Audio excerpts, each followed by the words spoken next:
In this lecture, we're going to be talking about the idea of cross products. More specifically, we'd like to use the idea of cross product to find out the area of a triangle. So in this problem, we have to find the area of the triangle with three given vertices. So these are the vertices that are given. And these vertices are essentially points in 3D space with coordinates x, y, and z. We can't really work with these coordinates until we convert them into vectors. So let's write them in terms of vectors and let's label them as A, B, and C. And more specifically, we would like to write them in IJK notation. So the first component would be I component, and this would be J component, and this would be K component. So we can write a vector using this point as vector A, which has I component -1 and J component 3, and the K component is 0, so that disappears. We label this point as vector B, and we can write that as -2i, that's the ith component, 5 plus 5j, so 5, that's the j component, and 6k, so plus 6k is the k component. Let's label this one as vector C, then we can write it as 6i, and the j component is 0, so in this case j disappears, and then -4k, so that's your k component. Now we have three vectors A, B, and C. Let's look at the diagram of this triangle that we are trying to find the area of. The triangle is A, B, and C. Now we need to build some vectors that describe this triangle. So let's go ahead and try to build some vectors out of that. Now what we're going to do is we would like to write them as vector AB and vector AC. So these are the two vectors we like to write out in this IJK form. Then we'll see how to describe this triangle. Now we know that for any points A and B, we can write a vector AB as vector B minus vector A. That's the idea we discussed in one of the previous lectures, if you remember. So we can write the vector AB as vector B minus vector A. We plug in vector B and vector A right over here. So this is what we have. Now we need to subtract them. It's just a regular vector subtraction. So the coefficient of I, we have -2, and over here negative and negative, that gives you positive, so +1. So -2 plus 1, that gives you -1. So the coefficient of I is -1, and in this case 5j, and it's 3j, but we have a minus sign here, so 5 minus 3, that gives you 2j, positive 2j, and we have 6k over here. There's no k component over here, so we don't have to subtract anything from 6k, so we just write 6k plus 6k. So this is the vector AB in the IJK notation. Similarly, I can write the vector AC using this idea as vector C minus vector A. So let's plug in vector C and vector A from here, and this is what we have. Now we need to subtract. We have 6i and plus I, so that gives you 6i plus 1i, which is 7i, and then there is no j component over here. It's a minus sign, and then I have 3j, so minus 3j, and I have minus 4k, but there's no k component over here. So we write this vector AC as 7i minus 3j minus 4k. So now we have two vectors. We have built two vectors, AB and AC. Now we can try to describe the area of this triangle ABC as 1/2 AB times AC times sine theta. And this is coming from trigonometry. So I wrote here as a side note that by trig area of triangle formula. So this idea is coming from trigonometry. So this is essentially what we like to find out. We want to find out the area of the triangle as the problem statement suggests. Now from here, how to go over there? So let's see. These are some of the important properties. So let's look at the ideas first. area of a parallelogram with vectors u and v as sides is the magnitude of the cross product of these two vectors. If we take the cross product of two vectors described as sides, then we get the area of the parallelogram. So what that means is we have two sides over here, vector AB and vector AC. Now if I take the cross product of them, what I'm going to get is not a triangle but a parallelogram. So let me draw the parallelogram over here. Let me complete it. So if I take the cross product of these two vectors, I'm going to get a parallelogram. So geometrically speaking, cross product gives you the area of a parallelogram. And parallelogram is a kind of two triangles. So over here we have two triangles. So the area of a triangle would then be equal to the half of the area of the parallelogram.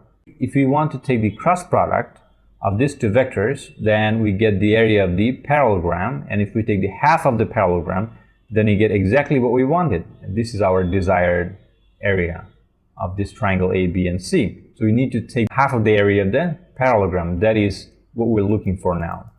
For any non-zero vectors, so if the vectors that we are dealing with, in this case we are dealing with A, B, and AC, and we can clearly see none of them are non-zero. They have some length, right? So for any non-zero vectors u and v in 3 dimensions, we have the cross product of these two vectors equal to the magnitude of u magnitude of v times sine theta, where theta is the angle between u and v. So over here we take the magnitude of the cross product of vectors AB and AC, and then what we get is magnitude of AB and magnitude of AC, which is the length of AB and length of AC, sine theta. Theta is the angle between these two vectors, AB and AC, so that's the angle. If you look at the area of the triangle that we got from trigonometry and the area that we can get out of this cross product is almost the same, except for the fact that the area of the triangle is the half of this. So this gives me the parallelogram, and we have to take the half of that. So then if I take the half of this cross product, that is what's going to be the desired area of the triangle that I'm looking for.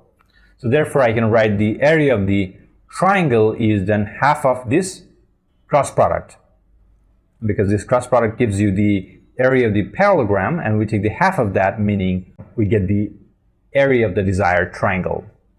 Now let's go ahead and try to calculate it. Let's focus on what's inside this magnitude sign. We have the cross product of the vector AB and AC. So we have written down what we have found for AB and AC from here. So we found AB to be this and AC to be this.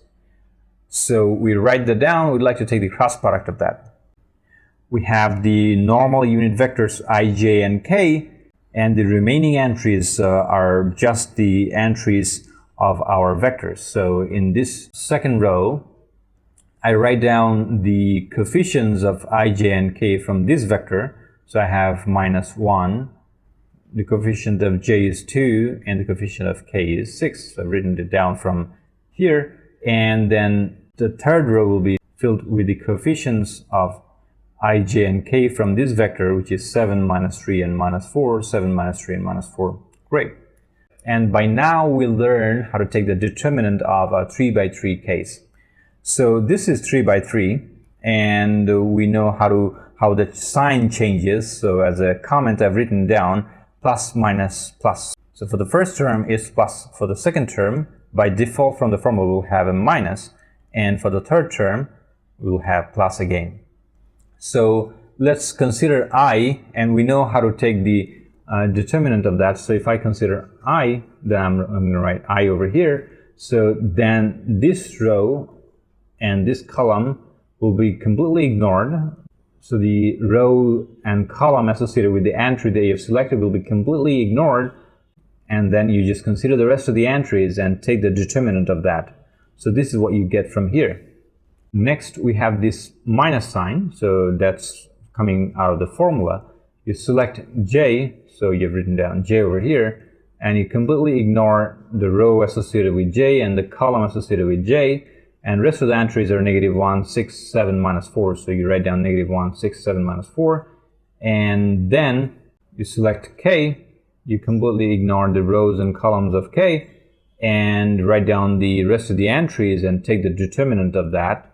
Everything simplifies down to 2 by 2 case now, and we know how to take the determinant of a 2 by 2 case.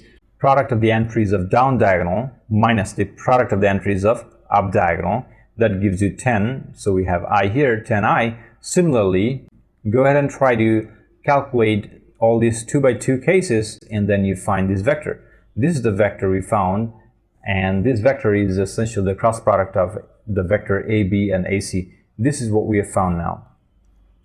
So we wanted to calculate this. This is our goal, to find out the area of the desired triangle, and we calculated what is inside. And now we need to take the magnitude of that, and then we need to take the half of that. So the area of the triangle, 1/2 the magnitude of the cross product of the vectors AB and AC. We found the cross product of AB and AC to be equal to this. So we write down this over here, and then we need to take the magnitude or the norm of this vector that's inside. Now, how to take the norm or magnitude of this vector is the sum of the squares of the coefficients of this vector, and then the square root of the whole thing. And that is how you can calculate the magnitude of this vector, or the norm of this vector. And we have 1/2 over here. You just calculate it a little bit, and this is what you wind up with. And this is the area of the triangle given in square units. So we just calculate the area of the triangle. Initially, we were given 3 vertices, and we could not work with vertices, so we converted them into vectors, and then we built a couple of vectors to better describe this triangle, because we know that the cross product of those 2 vectors will give me the area of a parallelogram, and we know that the half of the area of the parallelogram will be the triangle that we're looking for. And that's how we keep proceeding, calculate the cross product, and eventually find out the area of the desired triangle. Thank you. See you in the next lecture.